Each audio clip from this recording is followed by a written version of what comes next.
All right, baby. Got a pocket full of quarters, and I'm walking my way towards Pins Mechanical in Pittsburgh. That's right. All these great arcades. Gonna play some Godzilla. Just saw Godzilla X Kong yesterday and loved it. Be talking about that more during the podcast. But right now, I got to get my pinball game on. Let's go kick some monster ass.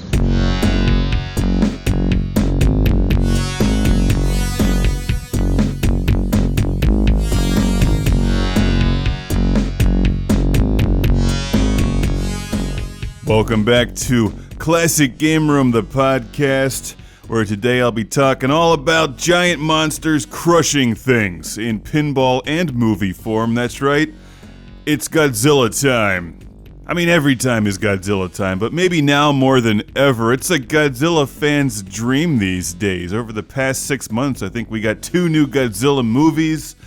The new Godzilla pinball machine from Stern is fabulous. There's a bunch of Godzilla comic books out there, and a TV show, Monarch or whatever it was called. I don't know. I didn't really pay attention to the title. I did watch it though. I'll talk about that in a bit. For starters, the new Godzilla game from Stern, well, newish. I think it came out last year, but the newish Godzilla game from Stern is fabulous. And yes, all of their new games seem to be licensed games based on some property that you're familiar with, like Jaws or Star Wars or the Foo Fighters machine.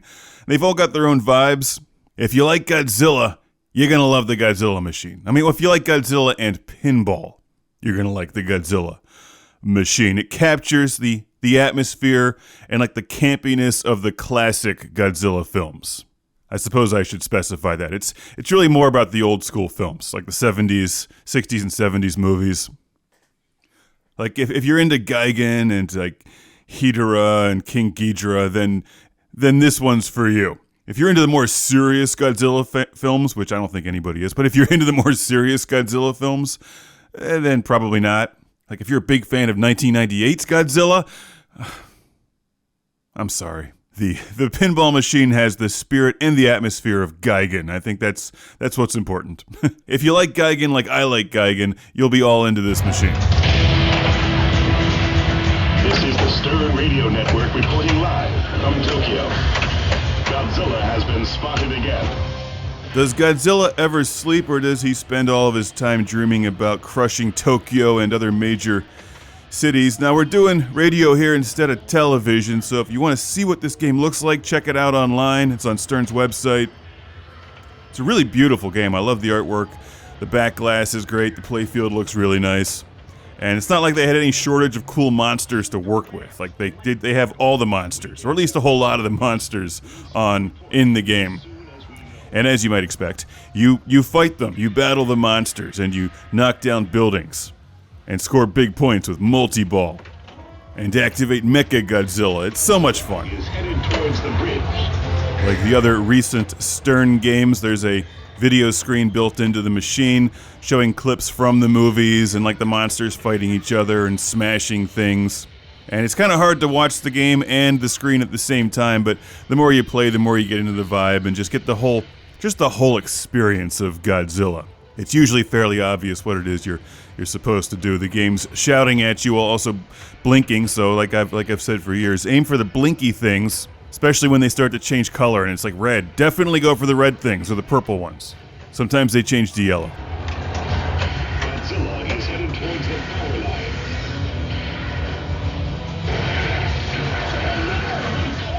Like the other Stern games, there's a bunch of versions of this Godzilla machine out there. I'm playing the pro version here, but the premium one's got some nicer bells and whistles for sure. The bridge that comes down makes a huge difference, I think. But they all play more or less the same. We are tallying up the damage done to the city thus far. So if there's one nearby, go out of your way to play some Godzilla. If you're a fan of the movies, I think you're gonna love it. Smacking the building in the middle of the playfield over and over again eventually activates multi-ball. And for those of us who are only mediocre at pinball, that's the best way to get a lot of points real fast. So just keep smacking that building like Godzilla would do anyway. Bring it down, and then get your Godzilla multi-balls on. There's a lot of other objectives that you can complete if you can actually aim. Keep the ball in play, and try not to laugh too hard. The game is hilarious. I think the inclusion of the footage from the movies combined with a campy announcer just makes all the difference. It's such an enjoyable game. It should really come as no surprise that I'm a huge fan of the Godzilla pinball machine. Got Godzilla on there, Mechagodzilla, Megalon, King Ghidra, Titanosaurus, Mothra, King Caesar, Ibira, so many more. I don't even know that one. Kumanga? Is that Godzuki? Godzuki kind of sucks though. I don't really like Godzuki. There's the Oxygen Destroyer. Love that you bring down the building. Just really nice art design in this game. Look it up.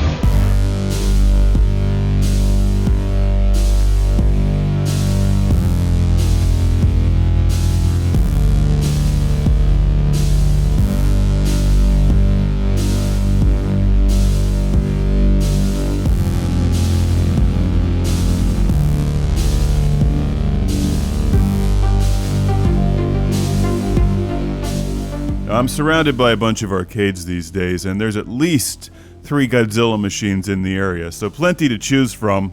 If you're interested, check Stern's website. They have an app also which has like a pinball locator on there, so that's definitely useful. And then you can like save your high scores using the QR reader code on the phone, which is actually, I think, really clever. I've been enjoying that. You can get your achievement points by playing Godzilla, but it's really all about fighting the monsters and just living the style and the atmosphere of the classic Godzilla films, which I'm going to use to segue into the more recent Godzilla movies. We've got Godzilla X Kong. Just saw that one in the theater. I went into it expecting it to be pretty stupid. Like, the previews didn't make it look very good. I loved it. I was laughing my ass off the whole way through the movie, and like, they captured the style of the classic Godzilla films. Like, it's a ridiculous movie. It's just completely absurd, but no more or less absurd than Godzilla vs. Gigan or something, or like Monster Zero. It's on that level of just ridiculousness. And they just owned it, and it was just so much fun. At no point does Godzilla X Kong take itself seriously in any way, and it's just like this absurd spectacle of nonsense. And like, I just found myself, I didn't even like the Godzilla vs. Kong movie, the first one. Like, I thought Kong was always kind of the weak link in this stuff for me, but in this movie, I actually really liked Kong. He's basically the star of the film. So when they give him the giant robot arm, it's like, really, this is gonna be so dumb, and it turns out to be just like the most awesome thing ever. Because at that point in the movie, I'm just so immersed in the nonsense that I'm just willing to take this thing for a ride anywhere it goes and watch just a bunch of monsters beat the crap out of each other while destroying major cities. Maybe we'll get a new Godzilla pinball machine based on it. Or a Kong pinball machine, I guess, since he's really the star these days. But I was a little concerned about the more recent Godzilla films, starting with the 2014 one, which is okay. It's not bad. But like, I wasn't super excited about it. I've seen it a couple times. Like, it just kind of ends in this weird anticlimactic note, and you're like, it's like, what happened? Why? I don't know. I wasn't like really super excited about the 2014 one. But Godzilla King of the Monsters kind of amps it up a bit. Well, definitely amps it up a bit. It's a better movie, and that's a lot of fun. The one after that with Mechagodzilla and Kong was kind of forgettable. I guess these are all the Monsterverse movies, as they're calling them now. But if you've been on the fence about the new one and you think it looks dumb, it is dumb, but it's also a lot of fun. So just don't go into it taking it seriously, because within like 5 minutes you'll realize it's silly. And it owns it. Alright, man, now I have a beer. I am ready to play pinball. It's like oxygen. Actually, you can live without oxygen, but beer is a requirement. Not very long, but I think beer would at least allow you to enjoy the last few moments of your existence. But let's get started here with some Godzilla pinball, plugging in the quarters. Jets are being deployed to deal with Godzilla. Don't waste your time deploying the jets, or the little toy tanks that always get destroyed, or the maser cannons that shoot the electricity beams. They just fill up screen time until Godzilla can eventually battle another monster, which is like the only thing that ever stops Godzilla. Haven't they learned? You know, it doesn't seem out of the question, especially considering how well it's done, that there might eventually be a Kong or Godzilla X Kong pinball machine. But you know what else would be cool? Is a Godzilla Minus One pinball machine. Let's talk about the other Godzilla as of late. Arguably the better one. I'm a huge fan of the classic films, fan of classic Japanese cinema, and I also liked Shin Godzilla a lot. So, for those of you who haven't seen it, Godzilla Minus One is just a remarkable film, and it couldn't be more different than Godzilla X Kong. They're like on completely opposite ends of the spectrum. You know, Godzilla X Kong is like the old Showa era movies. Godzilla Minus One is like a classic throwback to old school cinema with Godzilla. I mean, more than half the movie is character development. But when Godzilla is on screen, it's the most badass version of Godzilla that you've ever seen. That's an intense movie. I've seen it twice. I like the old movies with subtitles, and I even saw it in black and white. They released a black and white version into the cinemas briefly. Caught that one, which I thought was the better of the two. I think it also helps to see that one twice to really understand the relationship between the main characters and how Godzilla fits into this. I'm not going to give anything away, but the ending, like the last 45 minutes or last half hour of that movie is just intense, and it's so good. Since it's got subtitles, probably not a mainstream movie, and unlikely we'll get a pinball machine based on that. There's not really another monster in it. It's not like the campier ones where Godzilla has to fight Mechagodzilla, and then eventually something gets blown up and he gets bored and walks away into the sunset. Or he fights some giant plant that develops telepathic powers, or the smog monster. Godzilla Minus One is more about Godzilla versus just his existence. It's an existential crisis that Godzilla is facing, and these poor humans just get in the way. But for those of you who have seen it, tell me that scene where Godzilla's chasing the boat isn't like the most incredible 10 minutes of Godzilla ever.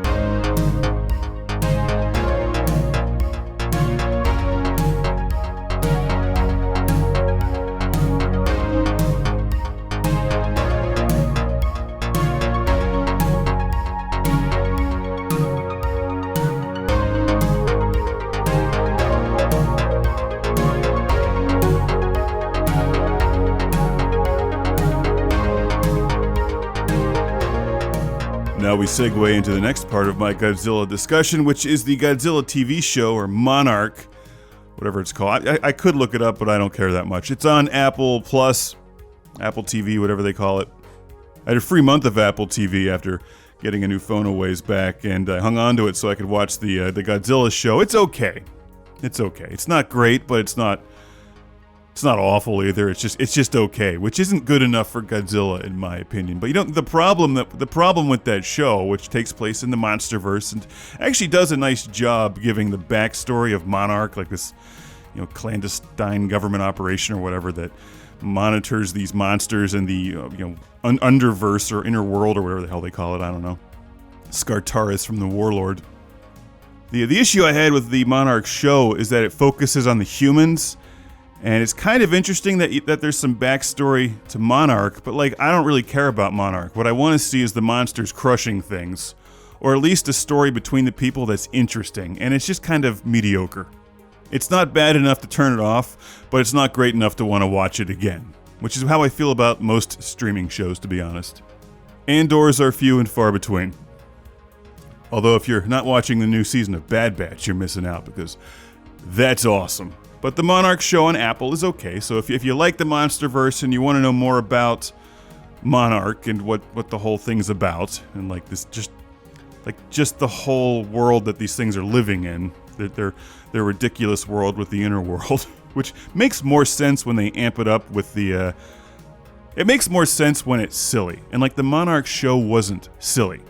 It was trying to be relatively serious. I think it's hard to do silly and get away with it. So really, credit where credit is due to the new Godzilla movie, that they managed to make it just absurdly nonsensical and silly. In today's atmosphere, which I think must be hard to do, when people love to nitpick everything, but it's just so over the top nuts that it works. And the Monarch show kind of played it safe. Like, it's living in the same world as this over-the-top, ridiculous version of Kong with, like, a robot arm, but it doesn't quite go that far, you know? It's okay.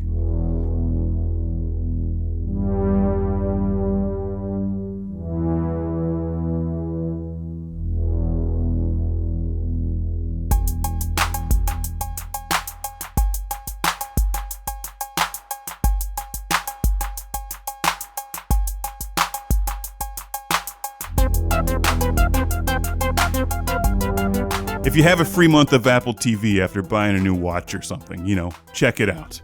Otherwise, stick to the classics, and of course, Godzilla Pinball.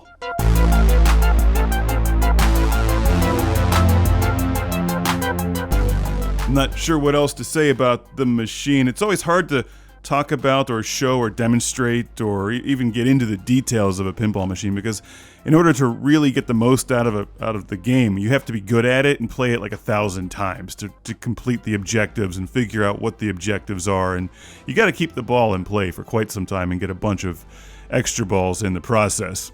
Pinball games were always hard to review because I'm only a mediocre player at best, so it's hard to show and or describe what it is you're supposed to do specifically. You start missions, and then you aim for things, and you gotta hit all the ramps, you gotta knock down the things, you gotta get the ball into the bumpers or whatever, hit the spinners. They're all more or less the same, and you gotta be good at it to really complete the objectives. But I would say that the Godzilla machine is fun for novices to just dive into the game and play. It's tough, but it's tough in the same way that all pinball games are tough. Eventually you'll get the flow of the game and figure out what you have to do. But if you're not that good at pinball, though you still like Godzilla, I think you'll have a great time playing Godzilla Pinball. It's not like the old days where I could show it on screen and like dance around the machine and quote one-liners, because all of these games have licensed footage and music, and any of the online services, podcast, video, whatever, will just start pulling stuff down with the inclusion of music content or video content from the games, so they're hard to show, but I will recommend it highly. I think it's one of Stern's more fun and playable games lately, but it also helps that I'm a fan of Godzilla. I don't really have any real criticisms about any of the recent Stern games, to be honest. They're all more or less the same, but like they're different at the same time. Like just the layout and the flow of the game is different, and that's something that I think you need to feel and experience for yourself. I spent a lot of time playing Teenage Mutant Ninja Turtles after Godzilla on the same day, and like the gameplay couldn't be more different, even though the feel of the game and the speed and the way the flippers act is more or less the same. I thought the Turtles game, at first I wasn't a fan of the Turtles game, but the more I played it, the more I got into it, and actually I really like that one a lot. That's going to be the next review, though I'm a bigger fan of Godzilla. So very happy with this one, tons of fun. And if you've been on the fence about seeing any of the Godzilla stuff I've talked about, Godzilla Minus One is just incredible. Godzilla X Kong, tons of fun, and the Monarch show is okay, you know, whatever. These days, I think mediocre is the best you can hope for on a streaming series. Like, they can't spend enough to make them really good, and they can't risk offending people to make them interesting.